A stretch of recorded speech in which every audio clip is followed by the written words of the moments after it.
Dubai, ख्वाबों की दुनिया, दुनिया का सबसे बड़ा ऐशो इशरत कदा। ये वो जगह है जहाँ पर दुनिया भर से हर साल लाखों लोग अपनी तमाम तर ख्वाहिशात को पूरा करने के लिए आते हैं। कुछ लोग इन तमाम ख्वाहिशात का पूरा होना एक रोशन मुस्तकबिल में देखते हैं, तो कुछ लोग सिर्फ और सिर्फ ऐशो इशरत में। दोस्तों, दुनिया में शायद ही कोई दूसरी ऐसी जगह हो कि जहाँ पर हर साल लाखों की तादाद में या बहुत बड़ी तादाद में कह लीजिए लोग धड़ाधड़ आते हों। दुबई इस वक्त पूरी दुनिया के टॉप टूरिस्ट डेस्टिनेशंस में से एक है। इस बात में कोई शक नहीं कि दुबई आपके ख्वाबो ख्याल को अट्रैक्ट तो बेहद ज्यादा करता है, लेकिन वो कहते हैं ना, behind every great fortune there is a crime. तो फिर सवाल ये उठता है कि क्या दुबई की कोई डार्क साइड भी है? क्या दुबई का एक ऐसा मकरू चेहरा भी है जिसके बारे में ज्यादातर लोग जानते ही नहीं? अपने आप को इस्लामी मुल्क कहने वाला और अपने अंदर इस्लामी कवानीन को नाफिज करने वाला ये मुल्क शराबो कबाब औरत की लज्जत की इजाजत कैसे दे सकता है? दोस्तों, आज की वीडियो में हम बात करेंगे दुबई की डार्क साइड की। आज आपको दुबई का वो चेहरा दिखाऊंगा कि जिसे देखकर आप यकीन कीजिए कि हैरान रह जाओगे।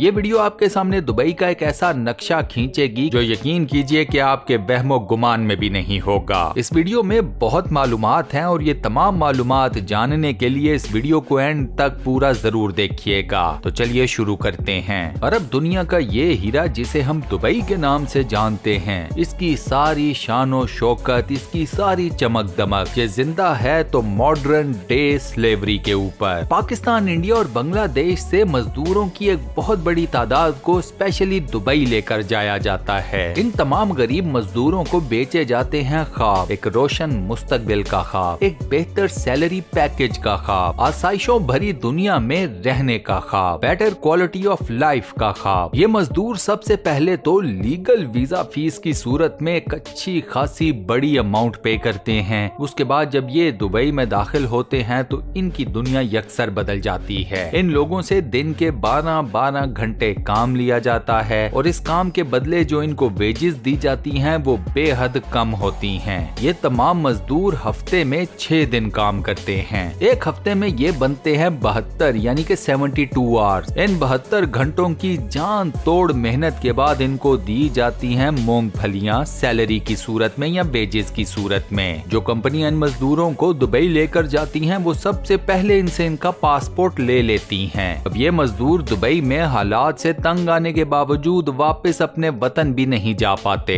क्या आप यकीन करेंगे कि इन मजदूरों को तो दुबई के अंदर रहने की भी इजाजत नहीं। इन मजदूरों की बस्तियां दुबई से बाहर तारीक मुकामात पर आबाद हैं। ये वो मुकामात हैं जहां पर बिजली भी मुश्किल से आती है और साफ पीने का पानी तो आप भूल ही जाएं। ये मजदूर एक छोटे से कमरे में 5, 10, 15 और 20 की तादाद में भी रहते हैं। दुबई से बाहर मजदूरों की एक ऐसी ही बहुत बड़ी बस्ती का नाम है सोनापुर। इन बस्तियों में गंदगी की बहुतात होने की वजह से अक्सर मजदूर बीमार रहते हैं। इसके अलावा बस्ती में कीड़े मकोड़ों और चूहों की भी बहुतात है। अगर दुबई शहर की जिंदगी लेविश है तो इस बस्ती में जिंदगी अपनी पस्ता तरीन शक्ल में मौजूद है। दुबई की हुकूमत इन मजदूरों को किसी भी किस्म का कोई फेवर बिल्कुल नहीं देती। पे रेगुलेशंस में दुबई की हुकूमत का कोई लेना देना नहीं। एक मजदूर दिन में मिनिमम कितने घंटे काम करेगा इसके बारे में भी कोई कानून मौजूद नहीं। दुबई की हुकूमत ने मजदूरों को लाने वाली कंपनीज पर सारे का सारा मैटर छोड़ा हुआ है। कंपनी जाने और कंपनी का लाया हुआ मजदूर जाने। मजदूर से दिन में कितने घंटे काम करवाना है और इसके बदले उसे पैसे कितने देने हैं, ये सिर्फ और सिर्फ कंपनी तय करेगी, दुबई की हुकूमत नहीं। इन मजदूरों के पास कोई ऐसा प्लेटफॉर्म भी नहीं जहां पर वो अपने साथ होने वाले मजालिम के खिलाफ कोई कंप्लेंट दर्ज करवा सकें। ऐसी शिकायत के लिए कोई ब्यूरो दुबई में सिरे से मौजूद ही नहीं। अगर कोई मजदूर काम करने से इनकार कर दे तो या तो उसे डिपोर्ट कर दिया जाता है या फिर सीधा जेल में डाल दिया जाता है। दुबई में अक्सर दिन के वक्त टेम्परेचर 50 सेल्सियस या 50 सेल्सियस से एक्सीड कर जाता है, ज्यादा हो जाता है। मतलब ये कि दुबई में यूं समझिए कि हर वक्त सूरज आग बरसा रहा होता है और ये मजदूर इसी तपिश में 12-12 घंटे इस शहर के अंदर काम करते हैं। जुल्म देखिए कि दुबई की हुकूमत जब गर्मी बहुत ज्यादा पड़नी शुरू हो जाती है तो दुबई के तमाम टूरिस्ट डेस्टिनेशंस को क्लोज कर देती है, बंद कर देती है। टूरिस्ट को बताया जाता है कि गर्मी बेहद ज्यादा है, लिहाजा इस वजह से कुछ दिनों तक वो आराम करें। लेकिन दुबई में काम करने वाले मजदूर को ऐसी कोई आसाइश मुयस्सर नहीं, उसे काम करना है बेशक बाहर जितनी मर्जी गर्मी पड़ रही हो।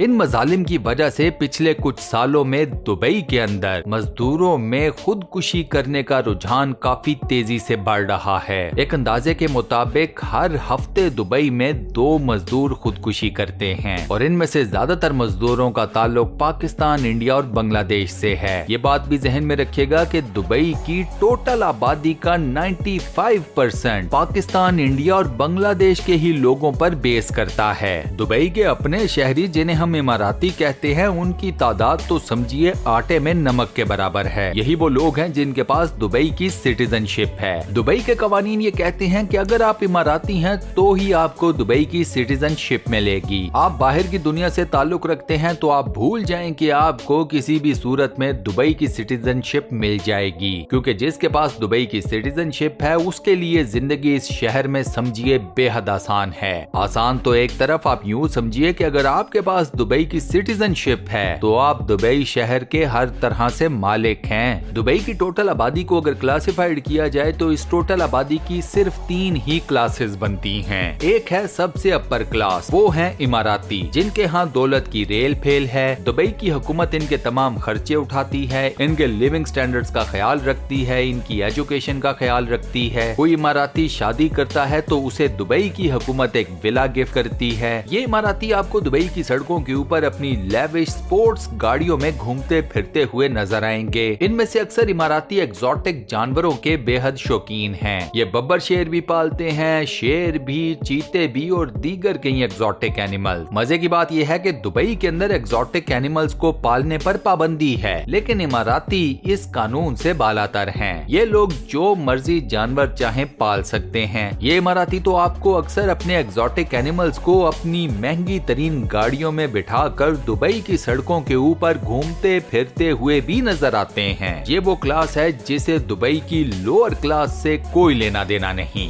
इनके नजदीक इनकी जिंदगी पहले है और बाकी तमाम इंसानों की जिंदगी बहुत बाद में। इसके बाद सेकंड नंबर पर आती है दुबई की मिडिल क्लास। आप इस क्लास को बिजनेस एग्जीक्यूटिव क्लास समझ लें। इसमें कंपनीज के सीईओज आते हैं, मैनेजर्स आते हैं और वो तमाम लोग आते हैं जो कि दुबई में व्हाइट कॉलर जॉब करते हैं। इन लोगों का सिर्फ एक एम होता है कि अपनी तमाम तर एजुकेशन और जहनी सलाहियतों का निचोड़ सिर्फ इस बात पे खर्च करना है कि वो अपने मालिकों को यानी कि इमारातीज को किस तरीके से ज्यादा पैसा बनाकर दे सकते हैं और किस तरीके से उन्हें ज्यादा खुश रख सकते हैं। ये बात भी अपनी जगह एक फैक्ट है कि ये सब करने में ही इन लोगों का अपना सर्वाइवल भी स्टेक पर लगा रहता है। पैसे आएंगे तो ही इनकी तनख्वाह बनेगी, तनख्वाह मिलेगी तो ये लोग जो लिमिटेड अमाउंट में ऐशो इशरत के मजे दुबई में उठाते हैं वो जारी रहेंगे। मजे की बात यह है कि इनमें से भी ज्यादातर लोग दुबई के अंदर अपनी कोई प्रॉपर्टी नहीं बना पाते। पहला रीजन दुबई के कवानीन ऐसे हैं और दूसरा रीजन के दुबई के अंदर प्रॉपर्टी इस कदर महंगी है। तीसरे नंबर पर है मजदूर क्लास, और मजदूर क्लास के दुबई के अंदर क्या हालात हैं वो मैं आपको वीडियो के शुरू में बता चुका हूँ। बात की जाए शराबो कबाब की तो दुबई इससे भरा हुआ है। फर्क सिर्फ इतना है कि उसके ऊपर कुछ ऐसे कवानीन लगा दिए गए हैं कि जो होना अपने आप में ही एक मजाक है। मिसाल के तौर के ऊपर दुबई के अंदर आपको शराब आम स्टोर्स के ऊपर नहीं मिलती, लेकिन दुबई का शायद ही कोई ऐसा होटल हो कि जहां पर शराब के लिए कोई बार मौजूद ना हो। आप इस बार में बैठकर जितनी मर्जी शराब पिए, आपको कोई रोक टोक नहीं। इवन आप इस बार से शराब खरीद कर अपने घर भी लेकर आराम से जा सकते हैं। इसके अलावा दुबई वो जगह है जहां पर आपको दुनिया की हर रंगो नस्ल की औरत बड़े आराम से दस्तयाब है। ऐसी सर्विसेज भी मौजूद हैं जो आपसे पैसे लेकर आपको ऐसी तमाम औरतों तक रसाई देती हैं। इसके अलावा अगर आप दुबई में थोड़े से बेहतर पैसे कमाते हैं तो आपके पास गोल्ड डिगर्स की तो एक लाइन ही लगी समझें। औरत है या मर्द, और अगर है वो गोल्ड डिगर, उसे पता है कि आपके पास मौजूद हैं 4 सिक्के। अब उन 4 सिक्कों के ओज उसे जो ऐशो इशरत मिलेगी उसके लिए ये गोल्ड डिगर्स किसी भी हद तक चले जाते हैं।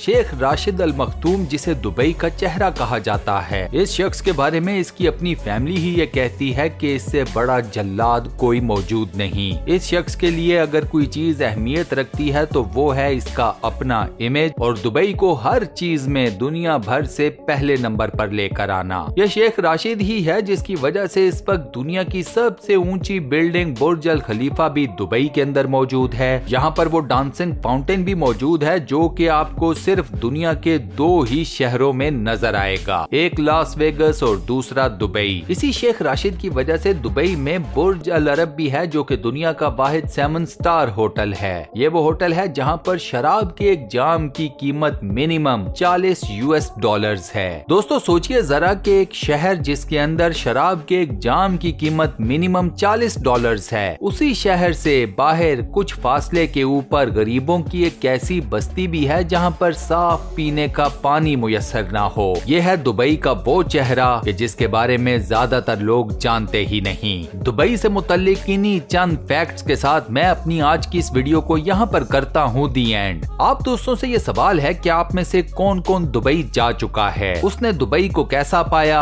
मुझे अपना एक्सपीरियंस नीचे कमेंट सेक्शन में जरूर बताइएगा। इसके अलावा अगर आपको दुबई जाने का मौका मिले तो क्या आप दुबई जाना पसंद करोगे या नहीं, मुझे सवाल का भी जवाब नीचे कमेंट सेक्शन में जरूर बताइएगा। आपको ये वीडियो कैसी लगी, वॉइस ओवर कैसा लगा, मुझे उसका फीडबैक नीचे कमेंट सेक्शन में देना मत भूलिएगा। वीडियो को बंद करने से पहले आपसे एक छोटी सी रिक्वेस्ट, वो ये कि अगर आपने अभी तक हमारे इस चैनल स्टूडियो 1 को सब्सक्राइब नहीं किया हुआ तो काइंडली इस चैनल स्टूडियो 1 को सब्सक्राइब जरूर कर लें, साथ बने हुए बेल के आइकन को प्रेस कर दें और नोटिफिकेशंस में ऑल लिखा नजर आएगा उस पर लाजमन क्लिक कर दीजिएगा। अपना बहुत ख्याल रखिएगा, मैं आपसे मिलता हूँ नेक्स्ट वीडियो में।